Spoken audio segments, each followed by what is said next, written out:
అనాల్సి వచ్చింది. నేను మాట సార్, ప్రెస్ మీట్లో నిన్న అన్నారు, ప్రూఫ్ కూడా కాదు చూపిస్తా. ముందుగా ఏటీవీ ప్రేక్షకులకు పెద్దలకు నమస్కారం సార్. సార్ విషయం ఏంటంటే ఇప్పుడు మొన్నే క్రిషాంక్ అన్న మీరు ఆ టాపిక్ తెచ్చి కాబట్టి చెప్తున్నా, ఉస్మానియా యూనివర్సిటీ సర్క్యులర్ని మార్ఫింగ్ చేసిండు ఆయన. ఉస్మానియా యూనివర్సిటీ సర్క్యులర్ ఉంటుంది కదా, ఆ సర్క్యులర్ని డేట్లు మార్చి పేర్లు మార్చి మార్ఫింగ్ చేసిండు, కానీ దొరికిండు. ఎందుకంటే మార్ఫింగ్ చేయడం రాలే ఆయన, కాబట్టి దొరికిండు. సో ఆయన గురించి మాట్లాడడం, ఆయన చెప్పేదాన్ని విని మళ్ళీ మనం దాన్ని డేటాగా తీసుకోవడం అది కరెక్ట్ కాదు సార్. విషయం ఏంటంటే ఇప్పుడు జయస్ రంజన్ గారు ఉన్నారు, కేటీఆర్ గారు ఉన్నప్పుడు కూడా వారే ఐటీ శాఖకు సంబంధించిన కార్యదర్శి, పరిశ్రమల కార్యదర్శి, ఇప్పుడు కూడా వారే కార్యదర్శిగా ఉన్నారు. ఉన్నప్పుడు వాస్తవాలు అయితే వాళ్ళకి తెలుసే కదా.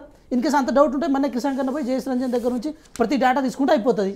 దానికి ఏదో దాన్ని రాంగ్ మెసేజ్లు ఇచ్చుకుంటూ వాళ్ళ పేపర్ మీడియాలో దాన్ని హై చేయడం కోసం ఏదో ఒకటి చేసుకుంటే కాదు కదా సార్. ఇప్పుడు ఒక మాట, హైదరాబాద్ అనేది ఆర్టిఫిషియల్ ఇంటెలిజెన్స్కి హబ్ కాబోతున్నది.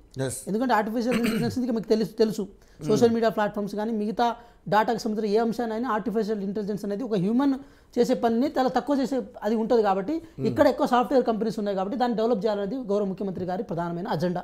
దుద్దిల శ్రీధర్ బాబు గారిది కూడా, మంత్రి గారిది కూడా ప్రధానమైన అజెండా. దానికి ముచ్చర్లని మేము బేస్ చేసుకున్నాము సార్. ఇదంతా నేపథ్యం నేను చెప్తాను, నాకు ఒక 5-6 మినిట్స్ నాకు టైం ఇవ్వండి. సో ఇక్కడ ఒక డేటా సెంటర్ని ఏర్పాటు చేయాలి. ముచ్చర్లు అనేది ప్రధానంగా ఉంటే హెల్త్ హబ్గా, ఆర్టిఫిషియల్ ఇంటెలిజెన్స్ హబ్గా, మెడికల్ హబ్గా, స్పోర్ట్స్ హబ్గా, ఇలా ఫార్మా హబ్గా దాన్ని మార్చి 4th సిటీ.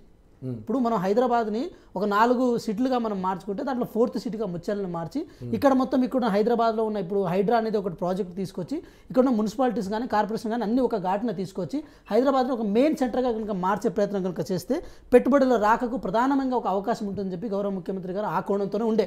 ఇప్పుడు నేను ఒకటి చెప్తున్నాను, గత సంక్రాంతి జరుపుకున్నప్పుడు 2024 మనం సంక్రాంతి పండుగ ఇక్కడ అందరూ జరుపుకున్నాం, కానీ గౌరవ ముఖ్యమంత్రి గారు ఎక్కడ జరుపుకున్నారు? దావోస్లో జరుపుకున్నారు. దావోస్లో దాదాపు వారం రోజుల పాటు అక్కడే ఉండి దాదాపు 39,000 కోట్ల వరకు పెట్టుబడి తీసుకురాగలిగారు. అదంతా డేటా ఉంది, ఇన్ కేసు కావాలంటే మనం సెర్చ్ చేసుకొని తీసుకోవచ్చు. సో విషయం అది. ఇప్పుడు మొన్న పోయినప్పుడు ఏది ఆర్సీసీఎం కంపెనీ కానీ లేకపోతే చార్లెస్ స్క్వాబ్ కానీ ఇలా కొన్ని ఏదైతే మెయిన్ కంపెనీస్ ఉన్నాయో ఇంతవరకు ఇండియాలో ఎక్కడ అవి వాటి యొక్క సెంటర్ని పెట్టకుండా ఇక్కడ హైదరాబాద్లో పెడుతున్నాయి. అంటే మనం ప్రత్యేకంగా పెట్టుబడుల కోసం పోయాము, పెట్టుబడులు తీసుకొస్తామని పోయామని చెప్పారు సార్. ఇక్కడ విషయం ఏంటంటే సార్, ఒక మాట ఇప్పుడు మీరు ఒకటి గమనించండి, ఇంగ్లీష్ మాట్లాడితేనే ఐటీ కంపెనీలు తేయగలుగుతారు, ఐటీ కంపెనీలు తేయాలంటే ఇంగ్లీష్ మాట్లాడని చెప్పి కేటీఆర్ సెంట్రిక్గా ఉండి దాదాపు హైప్ కల్చర్గా మార్చుకున్న తర్వాత వాళ్ళు కూడా బీఆర్ఎస్ పార్టీ ఏమైనా భ్రమలో ఉంటుందంటే అయ్యో కేటీఆర్ గారు ఇంగ్లీష్ బాగా మాట్లాడతారు కాబట్టి ఐటీ కంపెనీలు ఆటోమేటిక్గా వచ్చేస్తుందని చెప్పి భ్రమలో ఉన్నారు. మేమేమంటున్నాము, ఇప్పుడు 8 నెలలు అయినాయి, మేము గవర్నమెంట్కి వచ్చి 7-8 నెలలు అవుతుంది. ఈ 7-8 నెలల్లో మేము ఎన్ని కంపెనీలు తేయగలిగినాం, మేము ఎంతవరకు పెట్టుబడులు తేయగలిగినాం? మీరు ఉన్నప్పుడు సంవత్సర కాలాన్ని మీ పరిమితిగా తీసుకోండి, 12 నెలల పరిమితిగా తీసుకోండి, ఏది 2018 పరిమితిగా తీసుకోండి, లేకపోతే 2014 పరిమితిగా తీసుకోండి. ఆ సంవత్సరం కాలంలో మీరు ఎన్ని కంపెనీస్ తీసుకొచ్చారు, మీరు ఎన్ని వేల కోట్లని ఇక్కడ పెట్టుబడులుగా తీసుకొచ్చారని చెప్పండి. బోగస్ గురించి మాట్లాడుతున్నారు, బోగస్ కంపెనీ గురించి మాట్లాడుతున్నారు. ఒకసారి ఆ చిట్ట బయటకు తీద్దాం, మరి బోగస్ కంపెనీ గురించి చిట్ట బయటకు చెప్పండి సార్. ఒక మాట, ఇప్పుడు కేటీఆర్ గారు అంటే వాళ్ళు, నేను జీనోమ్ వ్యాలీ అని ఉంటుంది హైదరాబాద్లో, పర్టికులర్ నేను ఒక బయోటెక్నాలజీ స్టూడెంట్, నేను బీసీ చేశాను బయోటెక్నాలజీలో, నాకు కొంచెం అవగాహన ఉంది. బయోటెక్నాలజీ కంపెనీస్ ఎప్పుడైనా సరే ఏదైనా వచ్చేటప్పుడు కానీ వీళ్ళు చేసిన మతలబ్ ఎలా ఉంటుందంటే, కేసీఆర్ గారు కూడా బయోటెక్నాలజీ స్టూడెంటే, మైక్రోబయాలజీ స్టూడెంట్. సో దాంట్లో కొన్ని మతలబ్ చేశారు, అంటే అర్థం కాని భాషలో మాట్లాడి అర్థం కాని ఇన్వెస్టర్స్ తీసుకొచ్చారు సార్. ఇప్పుడు కొన్ని కంపెనీలు ఉన్నాయి, నేను మచ్చుకు 2 కంపెనీలు చెప్తాను సార్. భూవి బయోకెమికల్స్, దాంతోపాటు దాత్వి బయోకెమికల్స్, ఈ 2 కంపెనీలు ఉన్నాయి.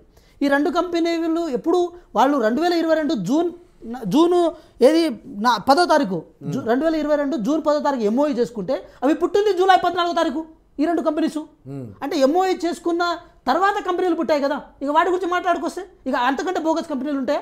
ఇప్పుడు కిసాన్ గారు అంటారు కదా, 15 రోజుల కాలంలో, నెల కాలంలో, 2 నెలల కాలంలో పుట్టిన కంపెనీస్ కూడా ఇక్కడ అవకాశం ఇస్తున్నాను సార్. నేను మాట చెప్తున్నాను, స్టార్టప్స్ అంటే ఏంటి సార్?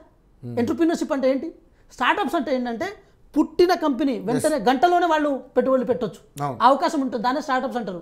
ఇంకా వాళ్ళు కన్వెన్షనల్ మెథడ్లోనే ఉన్నారు, వాళ్ళకి తెలియట్లేదు ఫస్ట్. ఇప్పుడు కేటీఆర్ గారు స్టార్టప్స్ని తీసుకొచ్చినా కూడా వాటిని స్టార్టప్స్ అనే పేరుతో ఇక్కడ తీసుకొస్తాం మనం తప్ప దానికి ప్రత్యేకంగా కంపెనీలోనే మనం చెప్పము. ఎందుకంటే ఇప్పుడు ఏ కాలంలో ఉన్నాం, మనము ఏ యుగంలో ఉన్నాం? స్టార్టప్ యుగంలో ఉన్నాం. స్టార్టప్ అంటే ఏంటి? స్టార్టప్ యొక్క కంపెనీ లెక్క చరిత్ర వేల సంవత్సరాలు ఉంటుందా? ఏది మైక్రోసాఫ్ట్, దాంతోపాటు నోకియా, దాంతోపాటు యాపిల్ అట్లా ఉంటాయి? అట్లా ఉండవు సార్. స్టార్టప్స్ కంపెనీ రాత్రి పుట్టుకొస్తాయి, యూట్యూబ్ ఛానల్స్ పుట్టుకొచ్చినట్టు.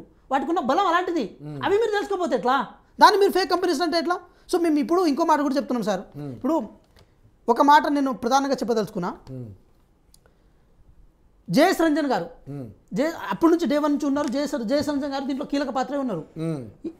ప్రతి చోట జయస్ రంజన్ గారిని తీసుకెళ్ళాం, ప్రతి చోట ఏ కంపెనీతో ఎంఓ చేసుకుని జయస్ రంజన్ గారిని తీసుకున్నాం సార్. ఒక మాట చెప్తున్నాం, ఏ రోజైనా కేసీఆర్ గారు వెళ్ళారా సార్? ఇలా ఒక ముఖ్యమంత్రి హోదాలో కంపెనీల కోసం వేరే దేశాలకు వెళ్ళారా? అయితే కేటీఆర్ గారిని పంపించారు, కానీ ఇక్కడ ముఖ్యమంత్రి వెళ్తున్నారు, దాంతోపాటు ఐటీ శాఖ మంత్రి వెళ్తున్నారు. ఆ చిత్తశుద్ధి మీకు కనపడతలేదా?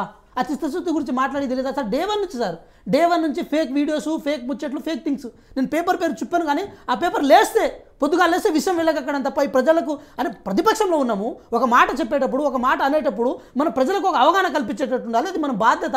మన ఆ బాధ్యత అయిన పొజిషన్ మనకి ఇచ్చారని చెప్పాల్సిన బాధ్యత మీకు ఉంటుంది. కానీ బోగస్ విషయాన్ని మీరే తీసుకొచ్చి దాన్ని మార్ఫింగ్ చేసి మార్చి వీడియోలు పెట్టి, ఇప్పుడు మీరు ఇంకో మాట కూడా అన్నారు, వారు ఏది కేటీఆర్ గారు అంటున్నారు కాళేశ్వరంలో నీళ్లు వరదలా పొంగిపోతున్నాయని అంటున్నారు. సరే ఒక మాట, ఇప్పుడు దేన్ని కౌంట్ చేస్తాం మనం? క్యూసెక్లను కౌంట్ చేస్తామా, టీఎంసీలను కౌంట్ చేస్తామా? ఆగే నీళ్ళని టీఎంసీలో కౌంట్ చేస్తాం, పారే నీళ్ళని క్యూసెక్లో కంటిన్యూ చేస్తాం. పారే నీళ్ళని ఎట్లా హోల్డ్ చేస్తావు నువ్వు? దానికి ఉన్న మీ దగ్గర ఉన్న పారామీటర్స్ ఏంటి? ఎందుకు ఎట్లా హోల్డ్ చేస్తున్నారు చెప్పండి మీరు. మరి అంటే తెలంగాణ ప్రజల్ని ఎందుకు మభ్యపెట్టే ప్రయత్నం చేస్తున్నారు? ఎల్లపల్లి ప్రాజెక్ట్కి mid Maneru, lower Maneru, upper మానేరుకి వచ్చే నీళ్లకు మీరు ఎక్కడ సంబంధం కట్టిరు? కాళేశ్వరం నుంచి చుక్క నీళ్లు కూడా ఈరోజు వ్యవసాయానికి అందుతలేదు. ఆ విషయం మీ మనసాక్షి తెలుసు. అయినా సార్ ఎందుకు దాన్ని ఒక బోగస్ చిత్రీకరణ చేస్తున్నారు? సో ఒకటే విషయం చెప్తున్నాను సార్, ఐటీ విషయంలో కానీ ఏ విషయంలో కానీ sir, you have the right to question. Yes, మీకు రైట్ ఉంది క్వశ్చన్ చేయడానికి. కానీ ఇప్పుడు రేవంత్ రెడ్డి గారి సోదరు రేవంత్ రెడ్డి గారిని కలిసినంత మాత్రం బోగస్ కంపెనీ కోసం కలిసినట్టు కాదు కదా. సో మేము ఇంకో విషయం అంటున్నాం. ఇప్పుడు కానీ బోగస్ కంపెనీ కోసం కలిసినట్టు కాదు, కాకపోతే ఆ కంపెనీకి అతనే ఒక వాటాదారుడుగాను, ఆ కంపెనీలో షేర్ హోల్డర్ గాను ఉంటే మరి ఇలాంటి సమస్యలు సార్ మేమే ఉంటాం. ఇప్పుడు రాత్రి వారు కనుక ఏది అమెరికా వెళ్ళిపోయి అక్కడ నుంచి కంపెనీని తీసుకొస్తే మీరు అన్నట్టు కరెక్టే ఉండే, వాళ్ళు అక్కడే సెటిల్ అయిన వాళ్ళు కదా సార్. నేను చెప్పాలి, ఇప్పుడు ఇంకో విషయం చెప్పాలి. చైర్మన్ గారు ఉన్నారు, ఏటీవీ చైర్మన్ గారు ఉన్నారు, మల్లారెడ్డి గారు ఉన్నారు, ఒక మంచి సౌహృదయం కలిగిన వ్యక్తి. ఆయన కూడా పెట్టుబడి రూపంలో తెలంగాణ రాష్ట్రానికి అయ్యో నిన్న కృతజ్ఞత తీర్చుకోవాలి, మా తెలంగాణకు మేము ఏదైనా చేయాలని చెప్పి పెడతారు. అంత మాత్రం మల్లారెడ్డి గారికి రేవంత్ రెడ్డి గారికి ఏదో సంబంధం ఉన్నట్ట, ఏదో కలిపినట్ట. ఇప్పుడు సార్ ఎన్ని చేస్తున్నారు, హెల్ప్ చేస్తున్నారు ఈ తెలంగాణ రాష్ట్రంలో? ఎంతవరకు వారు పెట్టుబడులు పెడుతున్నారు? అటు రియల్ ఎస్టేట్ రంగంలో కానీ ఈ రంగంలో కానీ, అరే నేను నా తెలంగాణకి ఏదో ఒకటి చేయాలి, నేను కృతజ్ఞత తీర్చుకోవాలని అంటున్నారు. అది వాళ్ళు తీర్చుకున్నారంటే వాళ్ళు తమ్ముడుగా ఉండడం వల్లనే కృతజ్ఞత తీర్చుకోద్దా? ఇక్కడ మనం జోడించి పెట్టడం ఏంటి? బోగస్ కంపెనీ గురించి మాట్లాడాల్సి వస్తే జీరో వాల్యూలో మీరు ఏం చేశారు, ఐటీ హబ్ చుట్టూ మీరు ఏం చేశారు, ఎక్కడెక్కడ ఏం తీసుకొచ్చని చెప్పి చిట్ట మొత్తం బయట తీసుకొస్తే ఈ డిబేట్ కూడా సరిపోదు. కానీ మేము అంతదాకా పోదు. ఇక్కడ ఎలిగేషన్ చేస్తున్నటువంటి అంశాలు ఏంటంటే గోదా ఇండియా అని అదొక కంపెనీ, అదొక అసలు ఎక్కడా కూడా అటువంటి కంపెనీ నేను ఎప్పుడు చూడలేదని, అదేవిధంగానే తన మెన్ హాట్ అదైతే పాకిస్తాన్ ప్రభుత్వం అసలు బ్యానే చేసిందంట. వాడు 333,000 కోట్లు కుచ్చుటోపి పెట్టి వాడు పరారైనటువంటి కంపెనీ అది. తర్వాత వాల్ష్ కర్రా, ఇలాంటివన్నీ కూడా ఒక బోగస్ కంపెనీ ఎక్కడ దొరికారైనా మీకు అని చెప్పేసి ఒక డిఫరెంట్ మోడల్ మాట్లాడుతున్నాం సార్. MOU is different than the approach.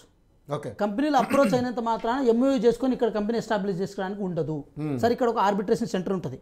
నేను ఒక బీజేపీ వాళ్ళకు కూడా ఈ మాట చెప్పాలి. ఆర్బిట్రేషన్ సెంటర్ మీన్స్ ఎప్పుడైనా సరే ఒక కంపెనీ ఇక్కడ రావాలంటే ఆ కంపెనీ యొక్క లీగల్ టర్మ్స్ను, టెక్నికల్ టర్మ్స్ను అంతా రిజాల్వ్ చేయగలిగే కెపాసిటీ ఆర్బిట్రేషన్ సెంటర్కి ఉంటుంది. సో విషయం ఏంటంటే సార్, నేను మాట చెప్పాలి, దీన్ని మీకు సమాధానం చెప్పాలి. ఆర్బిట్రేషన్ సెంటర్ పరిధిలో ఉన్న అంశాలు కానీ, లీగల్ అంశాలు కానీ, టెక్నికల్ అంశాలు కానీ రాష్ట్ర ప్రభుత్వం ఎటువంటి ఏది దూరదృష్టి లేకుండా వాళ్ళకి అడ్డగోలుగా అవకాశాన్ని ఇవ్వడానికి లేదు. వాళ్ళన్ని లీగల్ టర్మ్స్ తెలుసుకున్న తర్వాతే వాళ్ళ బ్యాక్గ్రౌండ్ చెక్ చేసుకున్న. ఇప్పుడు ముఖ్యమంత్రి గారు ఒక్కరే వెళ్తే వాళ్ళు తెలియకపోవడం సెకండరీ అవుతుంది. వెనకాల అందరూ బృందం వెళ్తుంది కదా. ఆ బృందం ఏంటి? ప్రతి విషయాన్ని తెలుసుకునే బృందం అది. ఆ బృందానికి ఒక క్రాస్ చెక్ ఉంటుంది. ఇప్పుడు మనకు అమెరికాకు మనకు అక్కడ ఏది కౌన్సిల్స్ కూడా ఏది మన కాన్సులేట్స్ ఉంటారు కదా, కాన్సులేట్స్ కూడా అక్కడ దాంట్లో అప్రోచ్ అవుతారు, అంబాసిడర్స్ అప్రోచ్ అవుతారు. ఇదంతా ఆషామాషి విషయం కాదు సార్. తెలంగాణ ప్రజలకు తెలియదని చెప్పి ఏదో మీరు బట్టకాసి మీరు ప్రయత్నం చేస్తే దానివల్ల మీరే లాస్ అవుతారు. ఇంకా చూద్దాం ఇక ఏమవుతుంది అనేది. రైట్